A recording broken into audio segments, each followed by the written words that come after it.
Вітаю, гэта Пік Свабоды, з вами Дмітрий Гурневич. Мы падсумоўваем галоўныя падзеі тыдня. Сёння ў праграме пагаворым пра візіт прэзідэнта М'янмы ў Беларусь, якія інтарэсы аб'ядноўваюць дыктатараў. Навошта ў Менск прыязджала дэлегацыя талібу з Афганістану і чаму прапаганда Лукашэнкі практычна не паведамляла пра гэта. Гэтыя тэмы мы абмяркуем з гісторыкам і палітолагам Егенам Красуліным. А чаму інкамунікада і самота – гэта інструменты катавання ў беларускіх турмах? Слухайце размову з былым палітвязнем Ігорам Карнеем, які напісаў пра гэта кнігу. Заўтра ў Варшаве пахаваюць Александра Млінкевіча, яго ўзгадвае Агнешка Рамашэўская, стваральніца Белсату. Пастаўце, калі ласка, лайк нашаму відэа, напішыце каментар. Дзякуючы гэтаму YouTube пакажа наш выпуск большай колькасці людзей.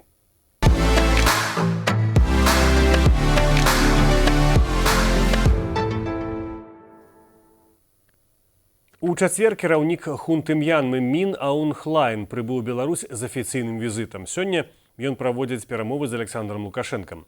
Той ужо паабяцаў, што Беларусь гатовая адкрыць для м'янманскага боку усе дзверы ад сельскай гаспадаркі да вайскова-прамысловага комплексу. Чаму Мін Аун Хлайн пасля Расеі прыехаў менавіта ў Беларусь? Пра гэта мы пагаворым з Євгеном Красуліным. Спадар Євген, вітаю. Дзень добры. Чаму, на вашу думку, гэта сінхранізацыя адмысловая ці выпадковасць такая? Уласна кажучы, выпадковасцяў тут не бывае, канечне, калі мы паглядзім увогуле траекторыі гасцёў, якія прыбываюць з далёкай дугі, мы пабачым, што яны ці спачатку ў Маскву заязджаюць і там вядуць перамовы, падпісваюць якія-небудзь захапляльныя вельмі кантракты, нейкія там дарожныя мапы і гэтак далей, ну а потым накіроўваюцца ў Менск.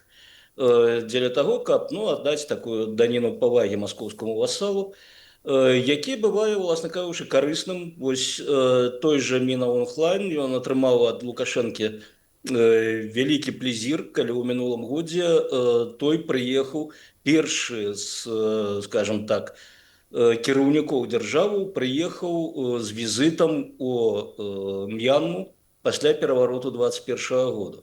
Таму той візіт быў абстаўлены м'янмарскім бокам з вялікай помпай. Сустракалі там дарагога госця з вялікай пашанай.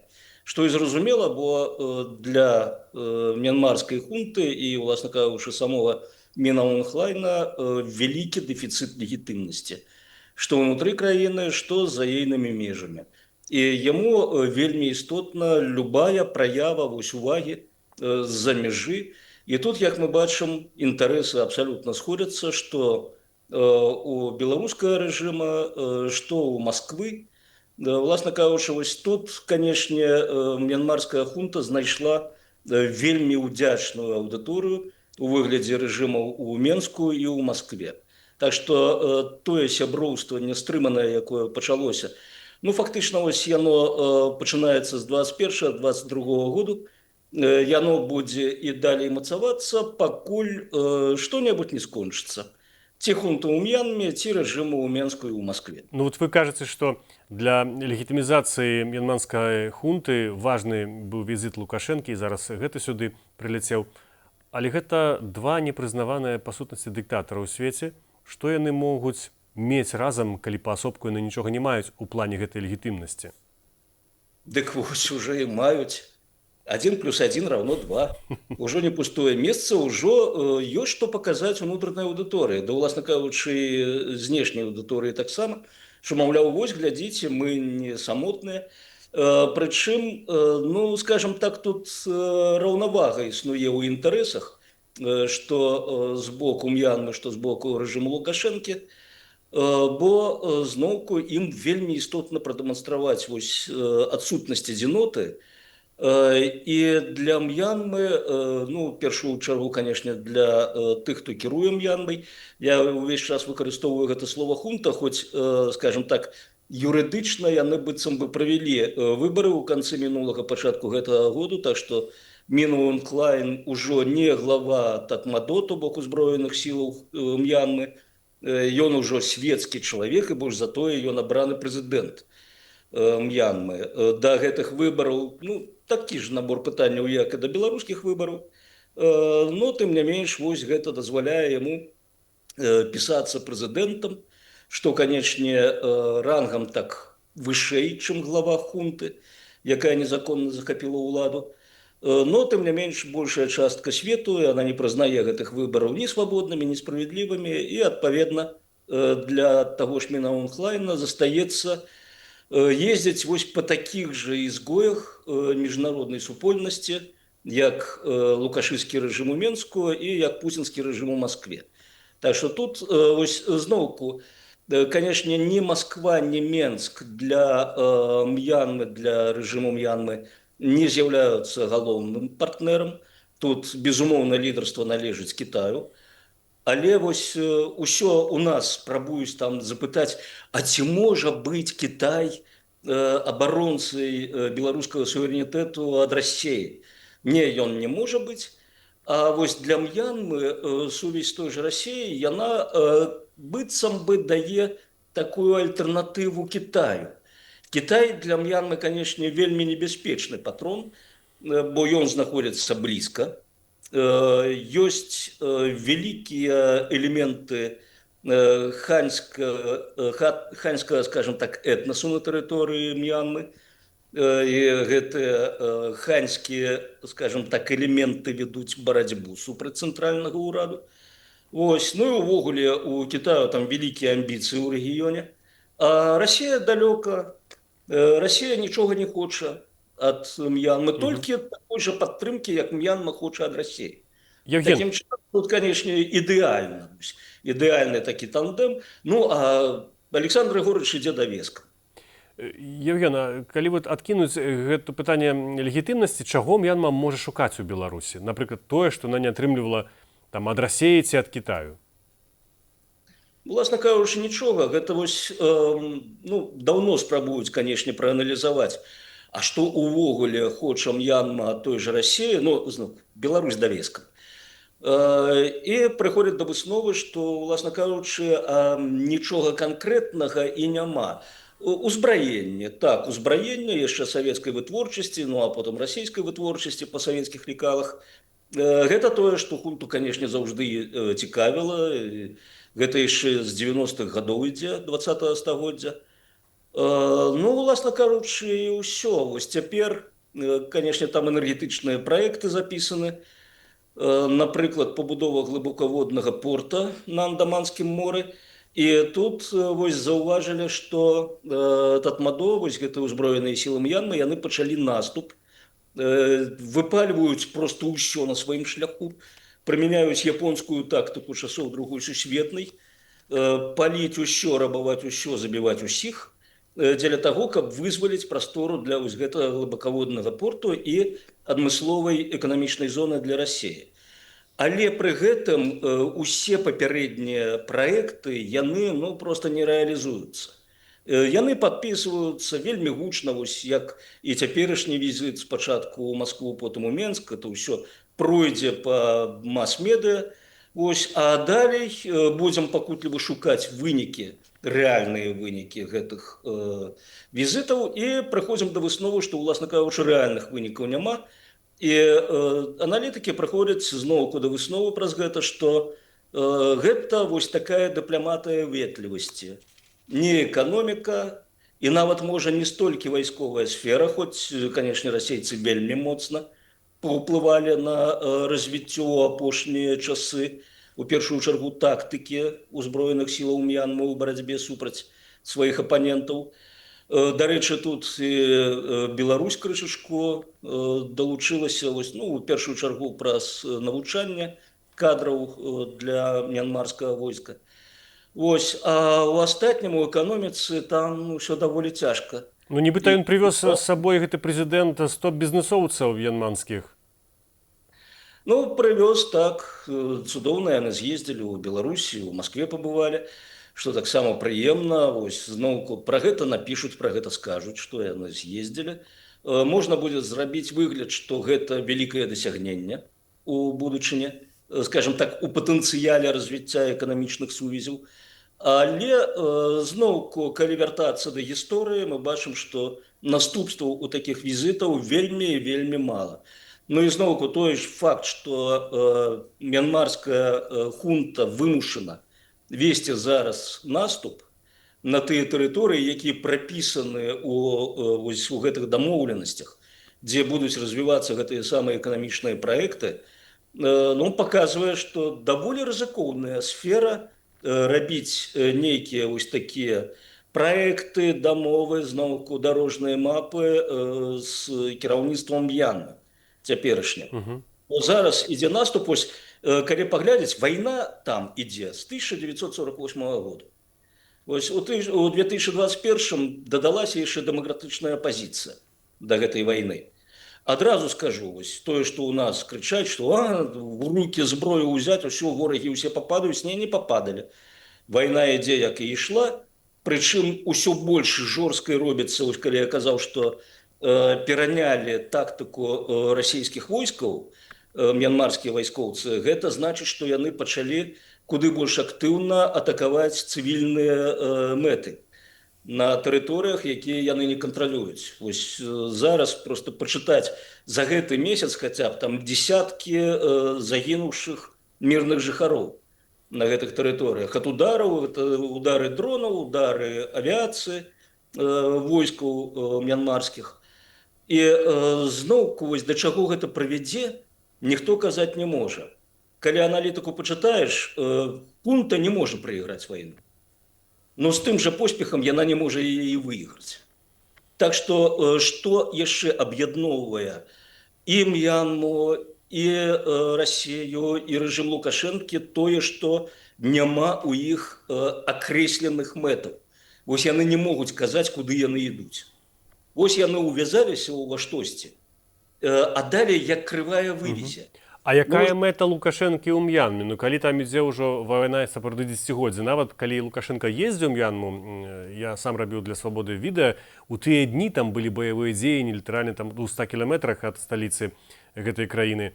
І чаму яна можа быць эта краіна цікавая? Бо ён успрымае як некую там браму ў Азію, таксама гучаць нейкія, што кантракты падпішуць, будуць прадаваць туды тэхніку, фармацэўтыку, навука, адукацыя. Значит, наконт брамы ў паўднёва-ўсходнюю Азію, гэта, ну, як Беларусь брамы ў Еўропу. Рэжым Лукашэнкі таксама пазіцыянуе Беларусь як браму ў Еўропу. Вось можна ацэніць якасць гэтай брамы, і М'янма абсалютна такая ж брама ў паўднёва-ўсходнюю Азію. Гэта краіна-выгнаннік. Гэта краіна, якая, як я ўжо казаў, вельмі пакутуе ад адсутнасці вось гэтага вонкавага абшчэння. Прычым, калі паглядзець на гісторыю, вось гэтае вайсковае кіраўніцтва М'янмы, яно ніколі не было зацікаўленым, асабліва у вонкавых сувязях. Гэта была такая даволі замкнёная краіна, нават да канца 90-х, 2000-х. І толькі вось 2010-е, калі пачалася пэўная дэмакратызацыя, збліжэнне з Захадам, там снялі санкцыі нарэшце. Для Аун Сан Су Чжы, лідаркі дэмакратычных сілаў, прыдумалі адмысловую пасаду, бо яна не магла зрабіцца лідарам краіны, ёй прыдумалі адмысловую пасаду, якую яна заняла, быццам бы верхоўную ў краіне. Но гэта ўсё былі такія гульні ў дэмакратыю з боку генералаў. І як толькі гэтыя гульні прывялі генералаў да лягічнай паразы на выбарах, яны тут жа закрычалі: «Ой, усё!»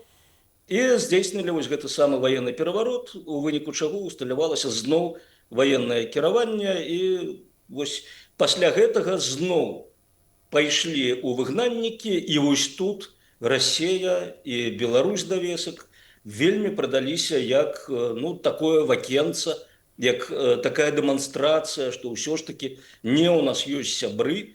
І зноўку тое, што яны ездзяць вельмі актыўна адзін да аднаго, гэта дэманструе якраз хутчэй дыпламатыю ветлівасці. Вось дыпламатыю сяброўства, а не дыпламатыю эканомікі, і нават не дыпламатыю там гандлю зброяй. Для гэтага гандлю не трэба так часта сустракацца. А тут просто вось дэманстрацыя гэтага сяброўства. І, уласна кажучы, вось даходзіць да анекдотаў, калі Мін Аун Хлайн, падаецца, ў мінулым годзе на сустрэчы з Пуцінам назваў таго каралём пацукоў, што адразу пераўтварылася ў мем. Праўда, я не сустракаў гэта ў расійскамоўнай сферы, а вось у ангельскамоўнай сферы, асабліва звязанай з М'янмай, там вось гэта Пуцін, кароль пацукоў, вельмі шырока разышоўся. Но гэта зноўку гэта не адмоўная канатацыя з пункту гледжання Міна Унхлайна, гэта просто старая такая байка з сярэдзіны першай паловы мінулага стагоддзя, што быццам бы кароль пацукоў паднёс вялікі дар Буддзе, і за гэта Будда казаў прароцтва, што вось ты памрэш, але праз 1000 год адрадзішся каралём Расіі і будзеш лепшым сябрам караля М'янмы. Ну і вось такі кампліментик быў сказаны, канечне, для вушэй нашага рэгіёну. Гэта гучала вельмі анекдатычна, асабліва ў дачыненні да Владзіміра Владзіміровича.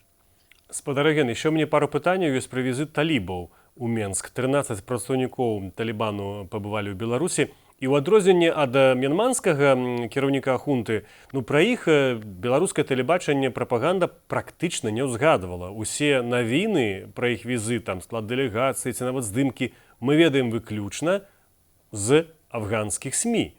Тады тут якая была мэта, калі не прадасі як легітымізацыю або прынамсі спробу гэта зрабіць? Талібы тут тэма асобная. М'янма, як мы ведаем, далёка. Пра М'янму мы ведалі выключна, як Бірма ў мінулым, з якіх-небудзь праграмаў кшталту, нават не міжнародная панарама, можа, клуб падарожнікаў вельмі рэдка пра гэта прыгадываў. Афганістан для нас гэта тэма блізкая, гэта тэма знаёмая, балючая. І талібы таксама гэта не вайскоўцы ў М'янме, якія у карціне свету беларусы не маюць там нейкія занадта адмоўныя канатацыі. Можа, Рэмба 4 хто-небудзь і глядзеў, но не памятае, што гэта менавіта вось пра вайскоўцаў бірманскіх знята. А талібы, яны такі доўгі час гучалі ў нашай медыйнай прасторы з адмоўнымі разнастайнымі характарыстыкамі, што цяпер даволі цяжка ўсё ж такі прызнаць. І я думаю, у тым ліку для рэжыму самога прызнаць сабе гэты факт, што з талібамі цяпер таксама как бы давядзецца мець контакт. Бо талібы таксама маюць доступ да Крамлю, і Крэмль таксама можа перанакіроўваць іх, вось, маўляў, з'ездзіце там да нашага меншога брата, ператрыце з ім, можа, што-небудзь там у вас і наклюнецца. Талібам, вось зноўку, як і Міна Унхлайну, і ўвогуле мянмарскаму ваеннаму рэжыму, цяпер уже цывільнаму быццам бы, ім трэба выходзіць на міжнародную арэну. Ім трэба паказаць, што ўсё тое, што вось засталося ў чалавечай памяці пра іх, а гэта ў першую чаргу 90-е, пачатак 2000-х, у тым ліку і атака на сусветны гандлёвы цэнтр у Нью-Йорку, што яны ўжо не такія, што яны вельмі моцна змяніліся. І яны сапраўды імкнуцца сабе прадэманстраваць, як такія людзі не тое, што ліберальныя, канешне, там да лібералізму вельмі далёка, но не такія ўжо жахліва кансерватыўныя, якімі іх прызвычаіліся ўспрымаць, якімі яны рэальна былі. А гэтае іхняе памкненне быць вось такімі белымі і пухнатымі, яно моцна адстае ад здольнасці іншых падобных рэжымаў успрымаць іх. Асабліва, калі гэтыя рэжымы маюць у сваёй карціне свету Афганістан, талібаў, як штосьці такое, калі не варожае зусім, но не сяброўскае дакладна. Тут же не толькі сам Талібан, сама тэма Афганістана, гэта яшчэ і іслам, а ў нас, скажем, у краіне, ісламафобія знаходзіць даволі ўдзячную глебу у галовах людзей. На жаль, бо ў нас вельмі мала ведаюць пра іслам. І таму даволі цяжка прызнаць і сабе, і публіцы, што цяпер мы з імі маем контакт. А ёсць нешта, што Менск мог бы атрымаць ад Афганістана, ад Талібана? Вось тут праблемкі, бо з М'янмай яшчэ, М'янма там ўсё ж такі зразумелая краіна. Талібан гэта штосьці незразумелае пакуль. І незразумелае не толькі для беларускага рэжыму, а незразумела і для значнай часткі міжнароднай супольнасці. Таму пакуль, я думаю, просто стратэгія не пабудавана, не выпрацавана такое стаўленне канкрэтнае да гэтага. Ну і зноўку так, не зусім зразумела, што можна ад гэтага атрымаць. Ад прыезду Мін Аун Hlайна, прэзідэнта М'янмы, можна атрымаць выгоды, казаць, вось прэзідэнт суверэннай дзяржавы. А калі прыехалі талібы, гэта ж толькі рогат можа выклікаць у аўдыторыі. Што, канешне, ён знайшоў сабе кампанію гэтых самых талібаў. Вось, так што тут пакуль ад сустрэчы з талібамі мала выгады, а вось талібам прадэманстраваць, што ну слухайце, нас же прымаюць. Вось глядзіце, мы ездзім не толькі ў Маскву, мы ездзім у Беларусь, якая знаходзіцца ў цэнтры Еўропы. Дык мы вось ужо на ганку вашым, еўрапейцы, давайте ўсё ж такі больш нармалёва будаваць з вами адносіны. Вось, так што тут я б казаў, больш зацікаўлены талібы у гэтым. Ну, канечне, могуць быць вельмі схаваныя там нейкія моманты, якія могуць зацікавіць і рэжым Лукашэнкі, но гэтыя моманты наўрад ці звязаны там з вялікімі палітычнымі ці эканамічнымі перспектывамі. Хутчэй гэта штосьці такое прыхаванае, штосьці вельмі келейнае, вельмі сямейнае. Но пакуль тут занадта мала інфармацыі і занадта вялікая прастора для фантазіі, дзеля таго, каб нават такія меркаванні выказваць, што там можа быць.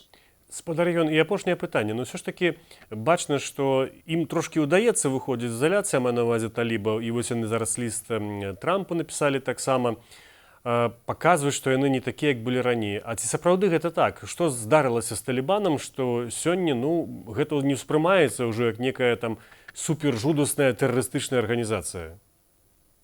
Ну, пасля таго, як яны адграблі па шапцы вельмі моцна ад міжнароднай кааліцыі ў 2000-х, яны зрабілі выснову. Вось бывае так, што калі адграбеш, дык прачынаецца вось гэтая здольнасць рабіць выснову і рэфлексаваць. І яны зразумелі, што калі яны будуць паводзіць сабе так, як паводзілі сабе ў тых жа 90-х, пачатку 2000-х, то іх у выніку ўсё ж такі сцяруць проста з зямлі, зраўняюць з асфальтам, закатаюць пад яго і гэтак далей. Гэта невыгадна. Яны ўсё ж такі не самазабойцы, яны хочуць будаваць дзяржаву. Іншая справа, якую дзяржаву яны жадаюць пабудаваць, яны будуюць яе ісламскую, яны будуюць яе на падмурках шарыяту. Але тут есть праблема. Шарыят – гэта даволі шырокае паняцце. Вось у нас таксама, памятаеце, гэта ж пужалка была тэлевізійная. Яны шарыят у сябе ўвялі. Жах. Насамрэч, гэта зусім не жах, але гэта моцна залежыць ад чалавечай інтэрпрэтацыі. Не толькі той, хто слухае, што вось там увялі шарыят, але і той, хто ўводзіць і рэалізуе яго. Іслам, уласна кажучы, як і хрысціянства, дапускае вялікую прастору для тлумачэнняў, інтэрпрэтацыяў, тое, што даходзіць з святых тэкстаў. І у талібаў ад пачатку была інтэрпрэтацыя вельмі такая суворая, проста скажам. Цяпер яна таксама змянілася, яны пераглядзелі свае, скажам так, падыходы. Зноўку, як бы мы не казалі, што ўсход справа тонкая, усё ж такі ўсход даволі блізкі да нас. Ні ўсходу, ні захаду няма, як пісаў яшчэ Кіплінг, ён быў экспертам у гэтай справе. І вось гэта была памылка амерыканцаў, калі яны прыйшлі ў Афганістан, яны чамусьці вырашылі, што афганцы нейкія іншыя людзі, што ў іх каштоўнасці гэта вось карупцыя, там кепскае стаўленне да жанчынаў і гэтак далей. Насамрэч не. Афганцы такія ж людзі, як і мы, яны імкнуцца да дэмакратыі, яны імкнуцца да нармалёвага жыцця, камфортнага, яны імкнуцца да нейкіх, у тым ліку культурных абразцоў заходніх. Вось недавно было, калі хлопцы апрануліся пад вострыя казыркі і прайшлі па адным з афганскіх гарадоў, іх там выклікалі на размову, но, падаецца, для іх ніякіх сур'ёзных наступстваў не было, і гэта талібы таксама бачаць, і яны разумеюць, што ну, для грамадства патрэбна штосьці іншае. Яны па-ранейшаму вельмі жорстка ставяцца да свабодаў жанчынаў, да магчымасцяў жанчынаў, у тым ліку атрымліваць адукацыю, у тым ліку мець гарантую недатыкальнасці асабовай для жанчынаў. І вось гэта, канешне, вялікая прэтэнзія да іх. Но, магчыма, ім яшчэ тут трэба над сабой папрацаваць, і наколькі яны паспяхова ў гэтым пляне над сабой папрацуюць, настолькі, я думаю, будзе іх поспех і на міжнароднай арэне. Калі яны прадэманструюць, што так, мы не можам, канечне, адразу прыйсці там да лібералізму, дэмакратыі і гэтак далей, но мы да гэтага спрабуем ісці, можа, сваім шляхам. Вось тады, я думаю, талібаў будуць прымаць, ну, скажем так, з большай прыязнасцю, чым цяпер. Цяпер усё ж такі яны для міжнароднай супольнасці працягваюць заставацца, ну, крышачку незразумелай з'явай, небяспечнай і непрыемнай праз успаміны пра іхнюю дзейнасць. Дзякуй вялікі, спадар Еўген. Я нагадаю нашым гледачам, што сёння маім госцем быў гісторык і палітолаг Еўген Красулін. Мы гаварылі пра візіт лідара мьянманскай хунты ў Беларусь, а таксама пра візіт талібанскай дэлегацыі. Дзякуй вялікі вам. Дзякуй. Працягваецца наша выданне. Нагадаю, празе для вас працуе Дмітрый Гурневіч. Паставце, калі ласка, падабайку гэтаму відэа, напішыце нам каментар. Дзякуючы гэтаму алгарытм Ютуба пакажа наша відэа большай колькасці беларусаў. Як беларуская турэмная сістэма ператварае адзіноту ў інструмент катавання. Журналіст і былы палітвязень Ігар Карней апісаў у сваёй кнізе «Інкамунікада. Катаванне адзінотай». 2 гады ў беларускіх СІЗА, калёнях і штрафных ізалятарах. Пагаворым з ім пра тое, што адбываецца з чалавекам, калі яго пазбаўляюць не толькі свабоды, але і іншых людзей. Ігар Карней, дарэчы, былы журналіст радыё «Свабода». Вітаю, Ігар. Ігар, ты называеш адзіночнае зняволенне катаваннем. Раскажы, ласка, у чым яго галоўная сіла? Сапраўды, для гэтых людзей патрэбна, ну, такая легалізацыя таго, што яны робяць. Не ведаюць, ці ўсе усведамляюць і разумеюць, што робяць яны не вельмі прыемныя, не вельмі такія цывілізаваныя рэчы, але многія з іх перакананыя, што змагаюцца са злом. І гэта трэба даць належная, такая пазіцыя існуе і ёсць.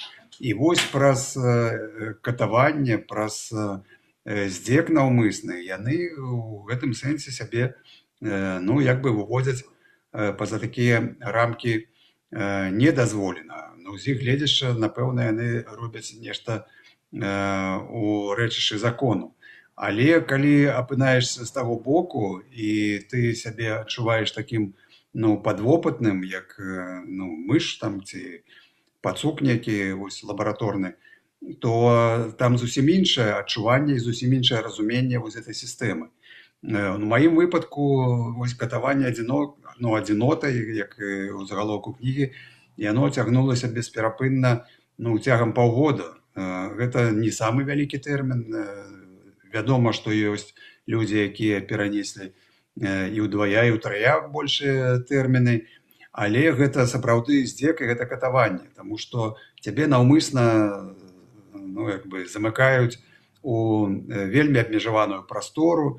Гэта літаральна там некалькі метраў квадратных, фактычна гэта без вокон памяшкання, толькі вот фрамуга такая невялікая пад самай столлю, праз якую нічога не праходзіць. То бок ты пазбаўлены элементарных выгодаў, элементарных патрэбаў, якія мусіць мець кожны чалавек. Это, ну, сонца тое ж пабачыць, вецер там адчуць, неба, ну і гэтак далей. Гэта вот прыродныя з'явы, якія патрэбныя для арганізма, у тым ліку для вітамінізацыі. Але разам з тым ты не маеш кантакту са знешнім светам. То бок у цябе, ну, забіраюць магчымасць пісаць родным, ну, калі ты ў штрафным ізалятары. І нават калі ты ў памяшканні камернага тыпу, дзе крыху лягчэйшыя умовы, то працуе цэнзура, твае лісты проста элементарна складваюць у некую шуфлядку, і там яны да пары да часу, як кажуць, пыляцца, а потым хутчэй за ўсё утылізуюцца. І зноў жа фізічныя здзекі, таму што нават калі не б'юць, то гэта не азначае, што табе там лёгка жывецца. У цябе ёсць неабходнасць нейкіх працэсуальных нормаў, якія ты, супраць якіх тваё нутро пратэстуе, але якія ты можаш выконваць. То бок гэтыя даклады на ўзроўні самагавору, што ты вось на уліку па экстрэмісцкім артыкуле і датычны да некай дэструктыўнай дзейнасці. Ты вось робіш нібыта даклад звычайны, але насамрэч гэта як бы прызнаеш тое, што і ёсць гэтай антынародны, антырэжымны элемент, які не ўпісваецца ў рамкі вось іх гэтай прыдуманай гульні. І таму гэта і ёсць катаванне. І катаванне на ўзроўні фізічным таксама, калі ты не маеш магчымасць легчы нармальна ўначы паспаць, ты спіш на гэтых дошках, на халодных, пры адкрытай фрамузе, на скрызняках, і у цябе калоціцца ўжо сэрца арытмічна, і ныркі не так працуюць, што кожнае там гадзіну трэба бегаць на это ачко так званае. Так што тут цэлы комплекс гэтых катаванняў, якія, на жаль, у 21 стагоддзі ў еўрапейскай краіне маюць месца быць, і вось з нашым выхадам, бесцырымонным гэтым выдварэннем сотняў людзей нічого не спынілася, ўсё працягвае дзейнічаць як па канвееру. Я таксама спытаўся ў Ігора, навошта трымаць людзей у адзіночных камерах, якое гэта мае значэнне менавіта для турэмшчыкаў і для тых людзей, якія прыдумалі такое пакаранне? Менавіта на той момант пераследуецца мэта і прынізіць, і запрэсаваць. Таму што калі чалавек пазбаўлены волі, дэмаралізаваны, то нібыта лягчэй з ім упраўляцца. Я не ведаю, ёсць і такое, натуральна, што людзі не вытрымліваюць. Я сам на ўласныя вочы бачыў тых, хто вар'яцеў у літаральным сэнсе. Яны неадэкватна ўспрымалі ўжо і сітуацыю, і тое, што адбываецца навокал. І гэта, як на маё перакананне, гэта якраз вынік таго, што з людзей проста мэтанакіравана здзекаваліся. І трэба сказаць, што гэта не ўсюды стандарт такі. Я вось, калі быў сапраўды ў шклоўскай калоніі нумар 17, яна лічыцца узорна-паказальнай, таму што это радзіма Лукашэнкі. І вось там начальнік калоніі мэтанакіравана такія вось спосабы практыкуе, таму што я ж не адзін праходзіў праз гэтыя выпрабаванні, а ў Шклове вельмі шмат палітычных з жоўтымі біркамі. І, можа, яму такое даставляе задавальненне. Вось такая практыка, калі ён надверху, як кажуць, па-над бойкай, а ўсе астатнія, вось такія тыя ж самыя лабараторныя пацукі, з якімі можна рабіць все, што заўгодна, і табе за гэта не будзе, таму што ёсць карт-бланш на такія вось антызаконныя дзеянні. Але калі я ўжо пазней быў пасля другой крымінальнай справе у калоніі строга рэжыму нумар 20 у Мазыры, то там такога імпэту у адміністрацыі не было.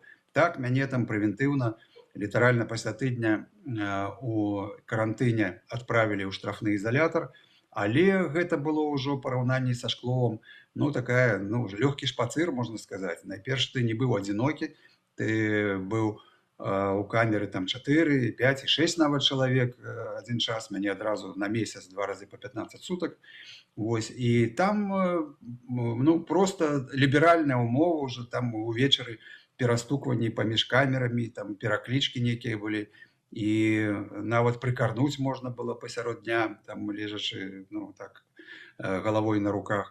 Гэта значыць, што у гэтай калоніі, у гэтай адміністрацыі не было такіх вычварэнскіх і людажэрскіх такіх памкненняў абавязкова цябе прынізіць.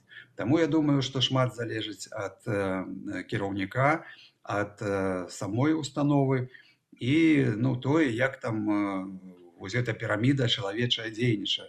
Узяць таго ж сумна вядомага Пальчыка, які ў калоніі наводзіў такія абсалютна некія несусветныя парадкі, і ён не быў пакараны, ён проста быў змешчаны па гарызанталі пасля шматлікіх скаргаў. Таму ёсць, напэўна, і чалавечы фактар, і вось жаданне ўсё-такі паставіць сябе на месца менавіта праз тое, каб паказаць, што вось палітычныя жаўтаберачнікі, яны на гэты момант самыя небяспечныя злачынцы. І гэта так, такая сегрэгацыя існуе, бо нармальнымі ў двукосе лічацца злачынцы, ну такія як забойцы, там гвалтаўнікі, там рабаўнікі, махляры, там наркаманы, які, ну гэта вось гэта нармальная публіка, з імі можна адміністрацыі там і размаўляць, і актывістаў з іх шэрагу вылучаць, каб яны мелі некія прэферэнцыі. А палітычныя нічога не маюць, ні на што права. То бок элементарна там схадзіць у бібліятэку, ці ў царкву, ці ў спортгарадок, гэта нельга. І у цябе плюс да ўсяго робяць злосным парушальнікам, адбіраюць спатканні, адбіраюць перадачы, пасылкі і гэтак далей. Ну, ёсць такое нават ну, на дыялекце зэкаўскім абяжырваюць, ну, цябе пазбаўляюць усяго. Ты, ну, фактычна існуеш толькі на свае мінімальныя здабыткі ад сваякоў, каб схадзіць у краму, атаварвацца, і ўсё, фактычна вось гэтым святым духам інакш не назавеш, таму што вот эта пайка, якая турэмная, яна толькі для таго, каб падтрымліваць там душу ў целе, але ні на што больш не годная, бо там ні вітамінаў, ні карысных рэчаў, ну нічога няма. І таму я вот нават пры сваім даволі сціплым целаскладзе ўсё роўна ўмудрыўся страціць недзе 25 кілаграм вось за якраз за катаванне этой адзінотай. І не кажучы пра іншых, якія былі там магутнымі волатамі, як той жа Бабарыка, ці Фядута, ці Ціхановскі, і потым, ну, палову сваёй вагі проста пакінулі там з віны ўсё той жа адміністрацыі. Ігор згадваў пра тое, што людзі з'язджаюць з катушак у такіх умовах. Я таксама яго запытаў, калі пачынаецца гэты момант, калі чалавек у турме вар'яцей, як гэта можна распазнаць? Ну, гэта ў асноўным былі, ну, не палітычныя, скажем так, але я з імі, ну, меў стасункі, і гэта, ну, было абсалютна навідавоку. Ну, вось, напрыклад, адзін, ён якраз быў, по-мойму, яго, ну, такая непапулярны артыкул яго быў, там, ну, спроба згвалтавання. Гэтых людзей, ну, як правіла, адсаджваюць, адсяляюць, але ў яго было, ну, не даказана там до конца, ну, некая спрэчная там так сітуацыя, і ён, ну, быў з усімі і жыў з усімі. Так вось, у яго ў адзін момант, ну, просто такая бессань на яго напала, і ён, дарэчы, вот пакуль я быў у Мазыры ўжо у гэтым штрафным ізалятары, яго нам і закінулі. Ён, оказывается, вот пасярод начы просто, ну, скруціўшы там ногі ў позе лотаса, літаральна на другім ярусе, ну, займаўся практыкамі. Практыкі ў яго былі такія: не марганне і не дыханне, скажем так. Гэта ён, сапраўды, на поўным сур'ёзе практыкаваў, пакуль вось не дыхаў і не зваліўся з гэтага другога яруса. І я потым ўжо з ім гаварыў, ну, навошта ты? Ну, гэта ж вельмі небяспечна, там і вочы высохнуць, і, ну, задыхнешся калі-небудзь. Ну, адкуль, хто твои гуру, адкуль прыйшла твоя культура? І ён сказаў, што гэта яго аўтарскія распрацоўкі, і, ну, навошта рабіць? Ну, ён кажа, што, ну, калі не аўтар, то хто гэта, ну, паспрабуе рэальна на практыцы? І потым яго былі, ну, такія, да, ён там скручваў пальцы, ён скручваў рукі, ён аднойчы ў лазні так закруціўся рукамі і нагамі аб цела, што не мог раскруціцца назад. І там тазікамі адбівалі яму вось гэтыя ўжо сударгавыя спробы вылезці з самога сябе. Вось. Ну і там розныя. Там быў адзін прафесійны боксёр, ён азербайджанскага паходжання, яго і пашпарт азербайджанскі, але ён вельмі доўга жыў у Беларусі і нават прэтэндаваў ўжо на зборную, по-мойму, там нацыянальную, таму што быў пашпарт і такі, беларускі таксама. І вось, калі яму нават бацькі праз некіх лабістаў дамагліся, каб дэпартавалі ў Азербайджан яго з беларускай турмы. Ён адмовіўся на той падставе, што яго такім чынам хочуць выпікнуць на радзіму, каб адправіць на вайну, ну, супраць Арменіі. І гэта на поўным сур'ёзе расказвалася, то бок ён адмовіўся фактычна ад бацькоў, якія такую ласку яму зрабілі. І ну, па ўсім было відаць, што чалавек проста ўжо доўга сядзіць і не зусім адэкватны. Ну і такіх было вельмі шмат. Асабліва вось гэта ўжо на строгім рэжыме, там, дзе людзі па шмат тэрмінаў маюць і там некаторыя паўжыцця праводзяць. І ну, там просто па паводзінах, па вачах, па іх жэстах, па міміцы ўжо бачна, што не ўсе дома. І гэтым якраз трэба псіхалагічная, нават псіхіятрычная дапамога, а іх трымаюць разам з усімі у адным атрадзе і ну, разумеючы, што яны ўяўляюць у тым ліку і небяспеку для атачэння. Дарэчы, там жа на такіх жа умовах трымаюць і хворых, напрыклад, туберкулёзнікаў. Ва ўсім свеце гэта сухота ўжо даўно як бы вылечная хвароба, а ў беларускіх турмах разам у атрадах зноў жа сядзяць людзі, якія харкаюць крывёю, ну, проста адным лёгкім, таму што выразалі, і ўсё роўна іх вяртаюць у звычайную калонію, а не трымаюць ну, у спецыялізаванай, ёсць такая горша, напрыклад, калонія, але трэба, я не ведаю, што там зрабіць і даказаць, каб цябе ўзялі на такія палегчаныя ўмовы, як лічыцца, і таму ну, не хочуць рабіць людзям дабро, лягчэй, усе павінны пакутаваць па поўнай праграме. Кніга Ігоря Карней называецца «Інкамунікада катавання адзінотай», а вельмі часта людзі прагнуць адзіноты, таму што яна для іх спосаб хутчэй лекавання, захаваць саміх сябе. Чаму тады у турме гэта катаванне, а не менавіта спосаб уцячы ад гэтай страшнай рэальнасці? Ну так, я думаю, што каб это тычылася волі, то можа чалавеку сапраўды не хапае адзіноты, і вот самотны стан гэта ну, абсалютна лагічная з'ява, калі ты стамляешся і ад урбаністыкі, і ад атачэння, і ад актыўнасці.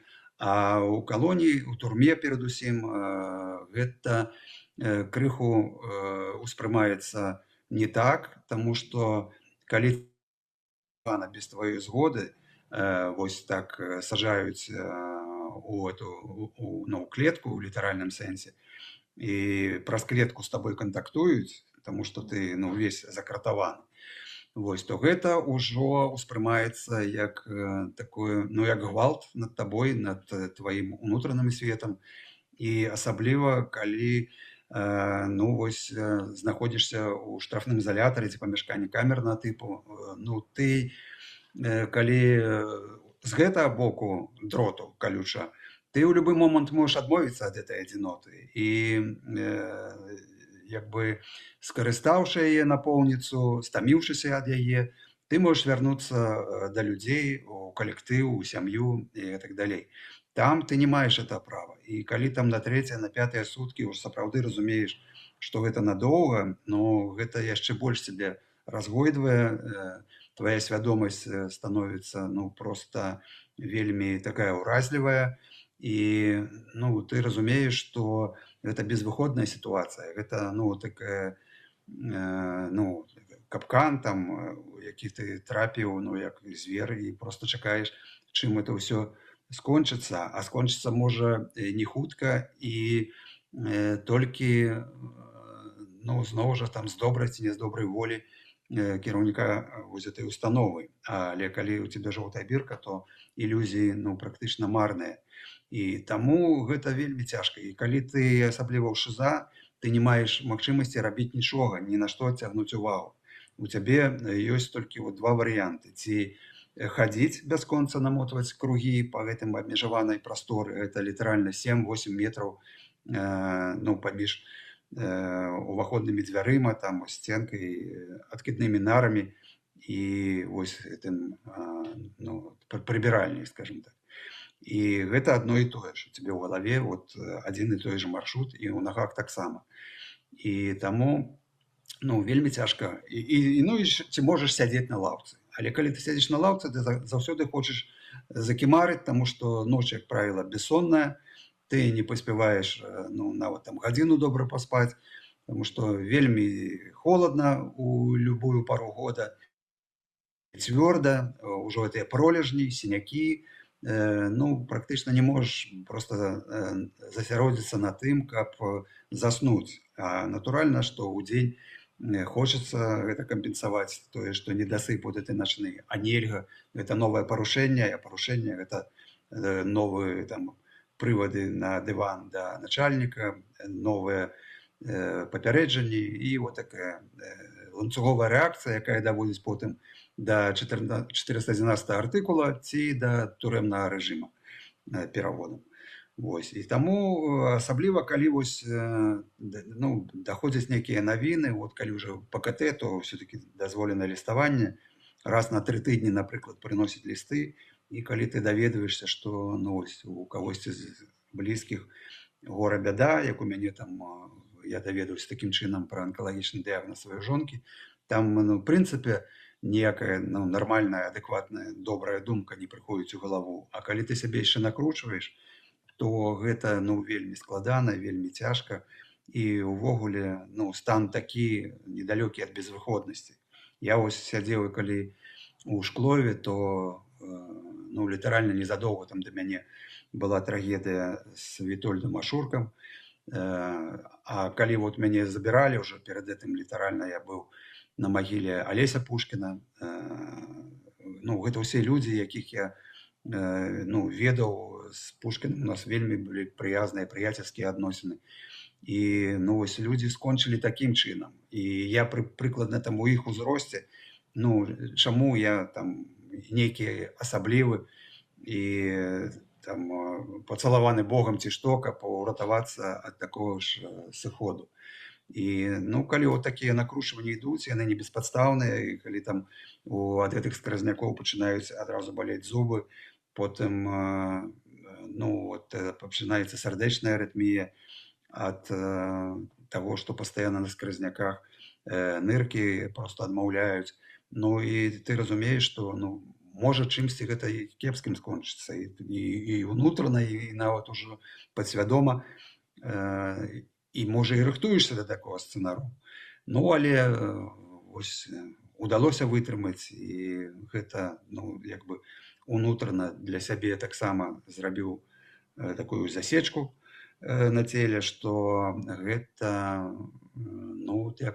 удача у нейкім сэнсе. Таму што вось такое вялікае працяглае зняволенне, яно у дадзеным выпадку проста мэтанакіраванае катаванне.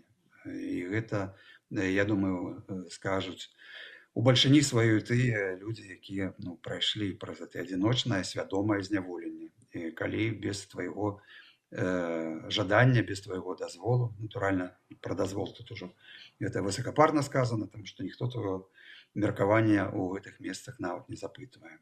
І тое, што гэта адбываецца, гэта варта у тым ліку адлюстравання у кнігах усіх, хто там збіраецца іх пісаць, ці ўжо ўзяўся, ці як у мяне нарэшце это ўжо дайшло да фінальнай рысы. Гэта быў Ігор Карней, журналіст, былы палітвязень, аўтар новай кнігі «Інкамунікада. Катаванне адзінотай». Мы працягваем нашае выданне. Заўтра ў Варшаве развітваюцца з Александром Міленкевічам, палітыкам, навукоўцам, адным з галоўных беларускіх апанентаў Лукашэнкі ў 2006 годзе. Міленкевіч памёр 11 жніўня, яму было 79 гадоў. Цырымонія развітання пройдзе ў архікатэдральным саборы святога Яна Хрысціцеля ў Варшаве, а пахаванне на вайсковых могілках Павонскі. Кім быў Міленкевіч для Беларусі? Чаму ягоная палітычная спадчына застаецца важнай і сёння, і што ягоная гісторыя можа сказаць пра беларускую апазіцыю, якая прайшла праз 2006, 2020 і сённяшнюю міграцыю. Пра гэта мы пагаворым з Агнешкай Рамашэўскай-Гузы, польскай журналісткай, стваральніцай Белсату, якая ўзначальвала канал 17 гадоў. Дзень добры, добрый дзень, пані Агнешка. Дзень добры, добрый дзень. Вы спісалі з Міленкевічам размовы пра 150 гадоў беларускай гісторыі, пра гісторыю ягонай сям'і. Раскажыце, што гэта атрымалася за кніга і што вы даведаліся пра самога Міленкевіча за гэты час? Но мы познакомились уже много лет тому назад с паном Александром. но та идея возникла в прошлом году, чтобы просто записать его. Это ему пришло в голову только тогда, когда мы были вместе встретились на какой-то вечеринке такой нашего совместного друга, который писал о Полесье. И тогда господин Миленкевич мне сказал так, но это такое интересное, что он говорит про свою землю, а я про свою никогда этого, что хотел, не сказал, о своей городенщине не сказал. И тогда я сказала, ну то давайте поговорим. А надо знать, что пан Миленкевич очень хорошо говорит по-польски. Мы эту гутарку, этот разговор мы вели и по-польски, и по-белорусски он говорил, я по-польски это так, мультилингвал. Но очень интересное место. Это очень интересное то, что мне он рассказывал. Этот рассказ очень интересный, потому что он начинается в конце XIX века. Это начинается с его еще деда, его деда. Вообще его фамилия, его семья Миленкевич сейчас и в Польше, это в Польше, уже за границей. А она после восстания Калиновского 1863 года они переехали недалеко Бершт, на полночь от Гродно. Они работали в больших лесах там. Это была такая дробная шляхта. И их выгнали с их семейной местности там. И там они уже заново строили свою жизнь. А то это все рассказывал господину Миленкевичу его дедушка, потому что это был очень важный для него человек, это отец его матери, который являлся таким источником, джерелом, или не знаю, как это сказать, криницей. Да, криницей. Мне уже все славянские языки путаются сейчас. Так что он тогда, это его дедушка, который работал в Петербурге, он потом в межвоенной Польше стал белорусским дьячом там на Городенщине. Но его судьба тоже очень интересная. Он только что как-то там несколько раз уникнул, но как-то ему удалось убежать смерти из рук большевиков, а потом сидел в польской тюрьме. А почему? Потому что помогал разного рода партизаны переезжали между Литвой и Польшей. Тогда была идея створения, может быть, не какой-то независимой Беларуси, но это были разные группировки, которые не совсем связаны с собой были. И, наконец, он сидел в этой польской тюрьме, когда вышел, решил, что это, как сказать, с оружием в руках это нельзя сделать, надо как-то договориться. Он тогда сотрудничал и с Пилсудским, с группировкой Пилсудского в Польше, потому что это когда он сидел, это было начало 20-х годов вообще.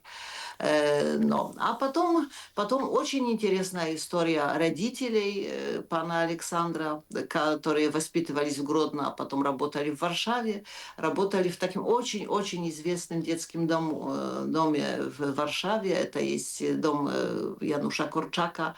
Это очень известный воспитатель такой еврейский. Так, это вядомы, который пошел разом со своими выхованцами у нацистскую печку, так это можно сказать. Да, Аушвіц. Так. А скажите, вот вы размаўлялі з ім, я так разумею, что это шмат гадзін, напэўна, было. Что вы самі, які вобраз Миленкевича, ён змяніўся ці не у вас падчас гэтай размовы? Як чалавек таксама для вас, якім ён стаў? Нет, абсолютно не изменился. Я с ним...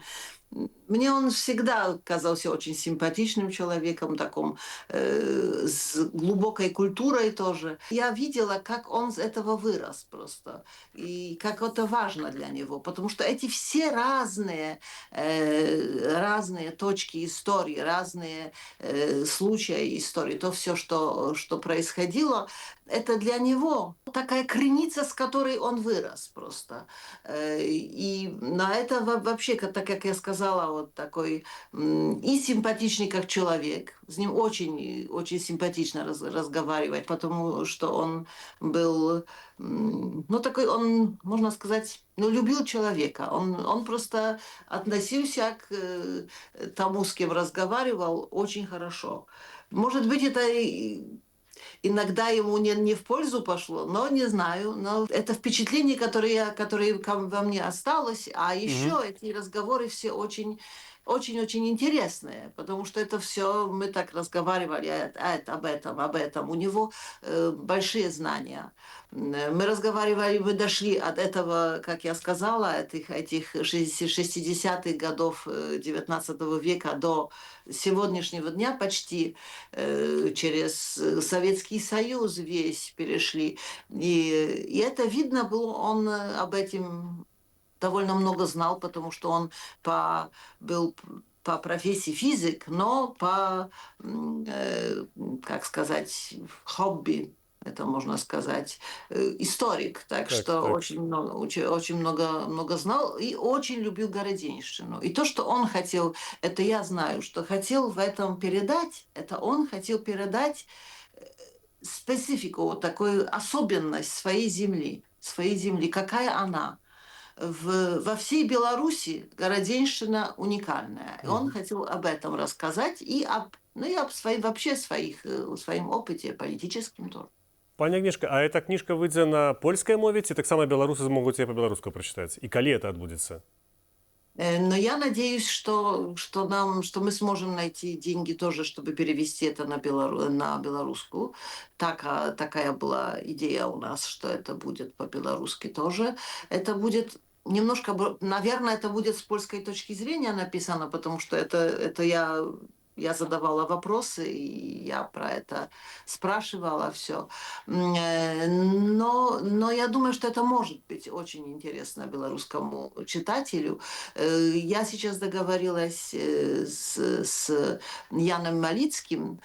Он мне сказал, что студиум Европы Всходней Варшавского университета хочет издать эту книжку, потому что она почти готова, но она еще там нам еще не хватало этих фоток, снимок.